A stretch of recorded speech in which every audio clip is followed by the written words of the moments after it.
지난 시간 우리는 바울이 성난 군중 앞에서 자신의 이야기를 증언하는 것을 지켜보았습니다.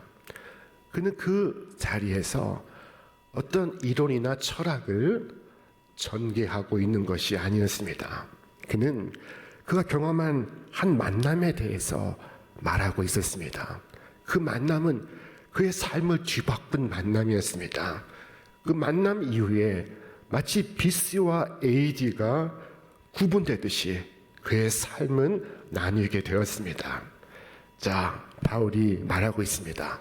나는 당신들과 같소.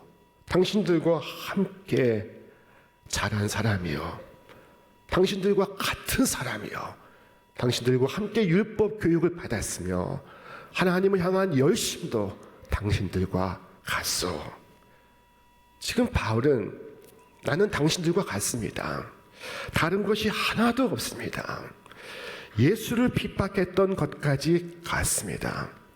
여러분이 지금 예수 믿는 사람을 핍박하고 있지만은 나도 지금의 당신들과 같이 예수 믿는 사람을 핍박하던 자였습니다. 나는 그때 공문을 받아서 다메섹으로 달려가 예수 믿는 사람을 체포하려 하고 있었습니다.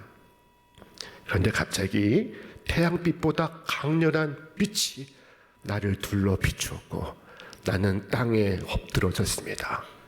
그때 나는 한 음성을 듣게 되었습니다. 사울아, 사울아, 어찌하여 네가 나를 핍박하느냐? 바울은 지금 지난날 그가 다메섹 도상에서 만난 예수님을 말하고 있습니다. 그러나 그의 의도는 단순히 지난 사건을 추억하고자 함이 아니었습니다.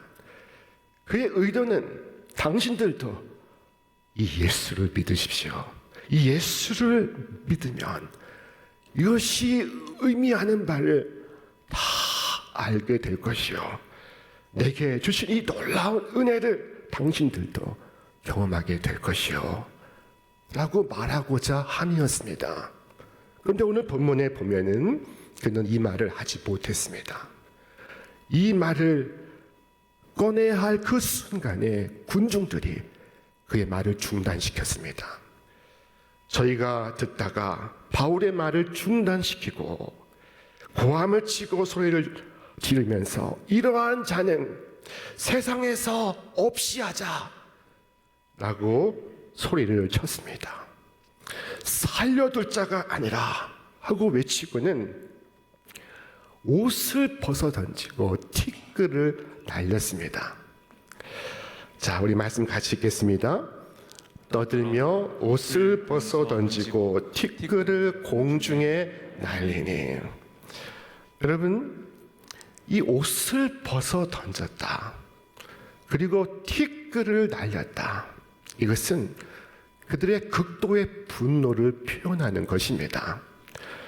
유대인들이 이러한 행동을 했다는 것은 지금 바울 향한 분노를 표시하는 것이며 이제 그를 치겠다는 것을 보여주는 것입니다. 자, 그에게 막 달려들려고 하는 그 순간입니다. 지금 스데반이 죽을 때의 상황과 똑같습니다.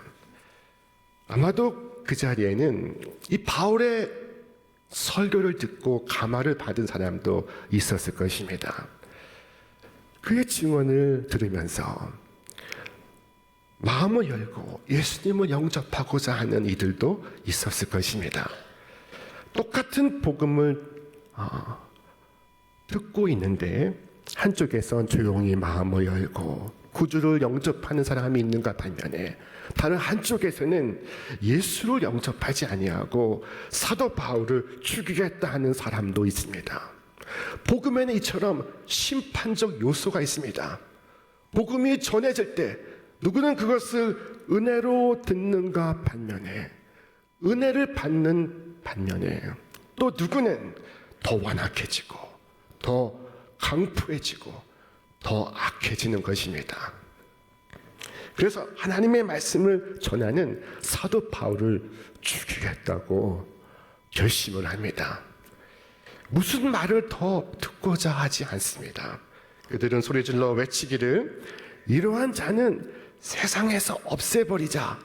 살려둘 자가 아니라 떠들며 옷을 벗어 던지고 라고 말씀하고 있습니다. 스데반이 순교할 때 상황이 꼭 이와 같았습니다. 그때 옷을 벗어 던진 사람들의 그 옷가지를 지켜준 이가 바로 지금의 사도 바울입니다. 자, 상황이 이렇게 급박하게 펼쳐지자 천부장이 개입했습니다. 우리 말씀 같이 읽겠습니다. 천부장이 바울을 영내로 데려가라 명하고 그들이 무슨 일로 그에 대하여 떠드는지 알고자 하여 채찍질하며 신문하라 한데 가죽줄로 바울을 매니. 천부장이 진상을 알기 위해 그리고 흥분한 군중들을 가라앉히기 위하여 바울에게 매질을 지시합니다. 자, 그러자 백부장이 바울을 먼저 가죽줄로 묶습니다. 그에게 채찍을 가하기 전에 그를 먼저 묶는 것입니다. 천부장이 명령을 하고 백부장이 시행을 합니다.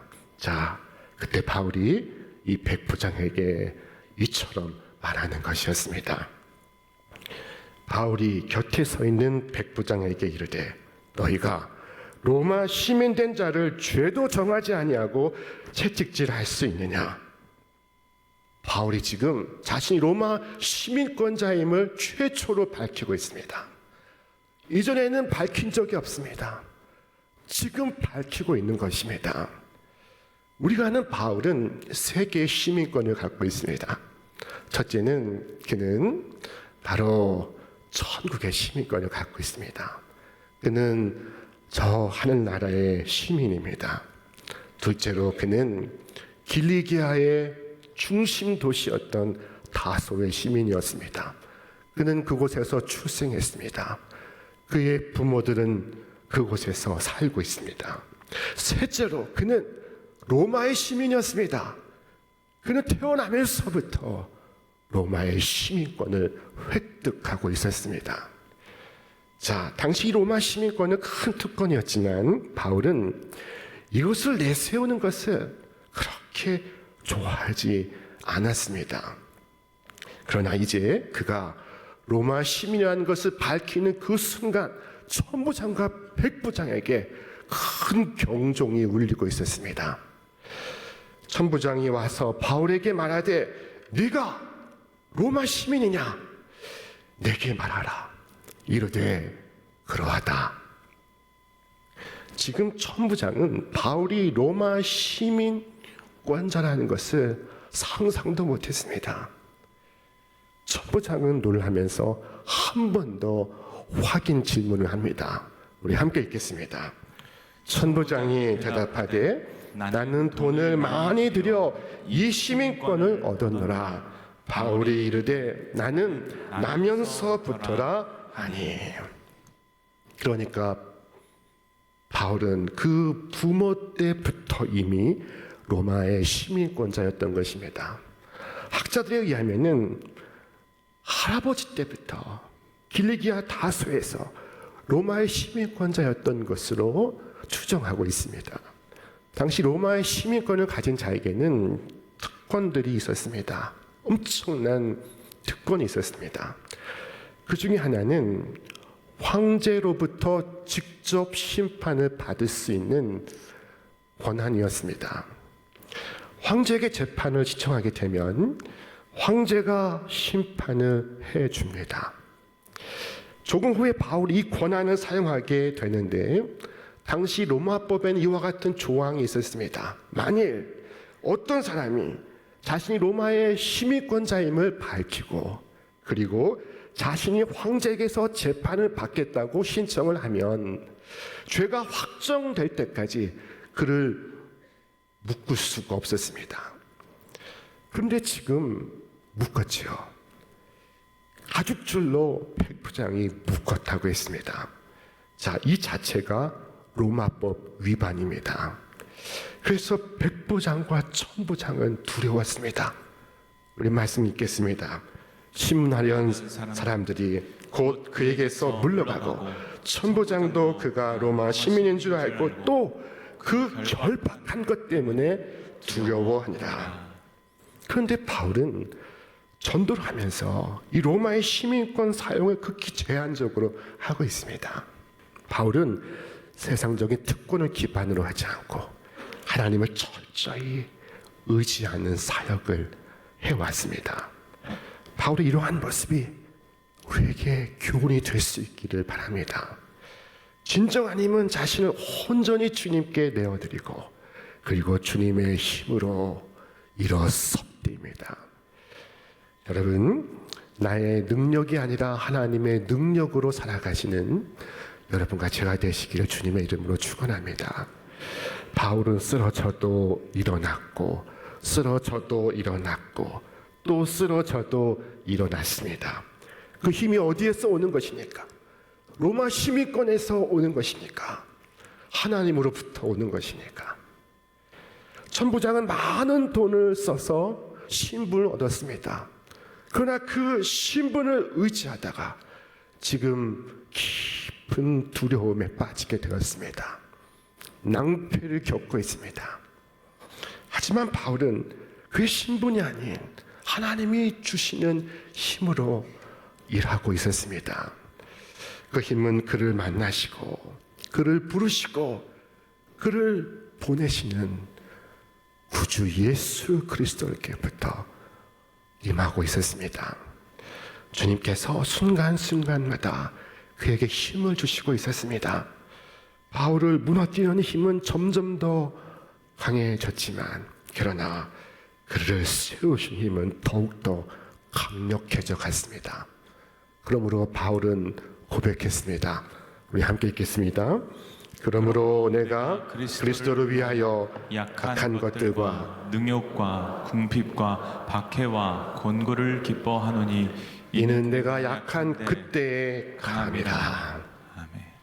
위기가 오지만 바울은 그 위기를 이기고 또 위기가 오지만 바울은 또 그 위기를 이겼습니다. 그리고 그 위기를 통하여 오히려 그의 구주를 전할 기회를 얻었습니다. 위기를 통해서 그가 만난 예수님을 증언하고 있었습니다. 여러분, 오늘 예배 가운데 이처럼 나를 부르시고 나를 세우시고 나를 보내시는 하나님으로부터 힘을 얻으시기를 축원합니다. 그리고 힘있게 세상을 향해 나아가시기를 바랍니다. 오늘 본문 속에서 이 군중은 바울을 없애버림으로 문제를 해결하고자 했습니다. 다시 말하면 더 큰 죄를 지어서 지금의 작은 문제를 해결하고자 하는 것입니다. 사람이 죄를 지어서 하나님의 의를 이룰 수가 없습니다. 사람을 죽이면서 하나님의 뜻을 성취할 수가 없습니다. 결국 공의를 짓밟고 하나님의 뜻을 거역하는 엄청난 죄를 범하게 될 것입니다. 자, 그런데 오늘 이 군중들의 모습을 보니 누구의 모습이 떠오르지 않습니까? 누구의 모습과 닮아 있지 않습니까? 바로 지난날 사울의 모습이 아닙니까? 사울이 꼭 그러지 않았습니까?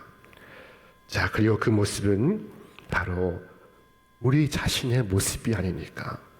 성경은 말씀하기를 그때 너희는 그 가운데서 행하여 이 세상 풍조를 따르고 공중의 권세 잡은 자를 따랐으니 곧 지금 불순종의 아들들 가운데서 역사하는 형이라. 그때 우리는 타락하고 비참하고 가난하고 눈멀고 벌거벗었습니다. 그럼에도 회개는 우리보다 더 큰 죄를 지은 자들이 해야 한다고 생각했습니다. 우리는 스스로를 높이며 그리스도를 멸시했습니다.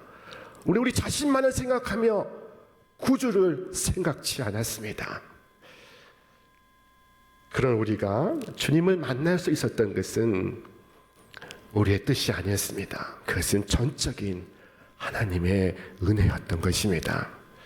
만약 하나님께서 우리를 오래 참지 않으셨다면 그래서 우리가 회심하기 전에 병이라도 나서 죽었다면, 회심하지 않은 상태에서 그때 그 사고에서 구조받지 않고 죽었다면, 그래서 잠시 하나님께서 죽은 자를 내 앞에서 내어다가 장사하라 말씀하실 때, 내게서 떠나가라 하시는 말씀이 떨어질 때, 그때 죽은 자들의 영혼이 꺼지지 않는 불 속으로 내려갈 때, 그때 어떻게 되겠습니까?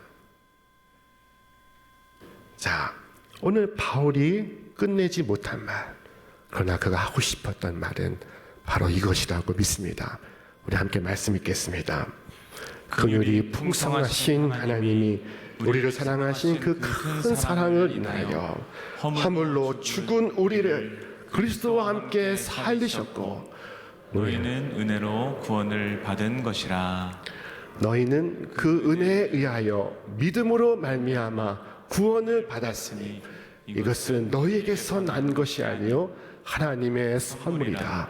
행위에서 난 것이 아니니 이는 누구든지 자랑하지 못하게 함이라. 아멘. 성경은 하나님께서 우리를 불쌍히 여기셨다거나 동정하셨다고 말씀하지 않고 있습니다. 하나님께서 그의 큰 사랑으로 사랑하셨다고 말씀하고 있습니다. 나를 측은히 여기시고 나를 동정하셨어도 나는 충분히 이해할 것입니다. 그러나 나를 사랑하신 그 큰 사랑에 대해서 나는 이해할 수 없습니다. 여러분, 사랑의 의미를 한번 생각해 보십시오. 사랑은 이 세상에서 가장 아름다운 것입니다. 가장 고귀하고 거룩한 것입니다. 어머니의 사랑, 아버지의 그 사랑, 아내의 사랑, 남편의 사랑, 그러나 그 모든 아름답고 고귀한 사랑은 하나님의 그 크신 사랑의 그림자에 불과할 뿐입니다. 그 사랑을 표현할 수 없어서, 형용할 수 없어서 그 크신 사랑이라고 오늘 성경은 말씀하고 있습니다. 여러분, 그러나 하나님의 그 사랑이 아무리 크고 아무리 넓어도 우리가 그 사랑에 대한 마음의 문을 닫으면 아무 소용이 없습니다. 이것은 마치 태평양 그 넓은 바다에 한 병이 떠 있는데 이 병의 마개가 굳게 닫혀 있어서 10년을 떠 있어도 그 병 속에 물이 들지 못하는 것과 같습니다. 여러분, 이 시간 하나님께서 그 크신 사랑으로 나를 사랑하심을 깊이 깨닫게 되기를 바랍니다.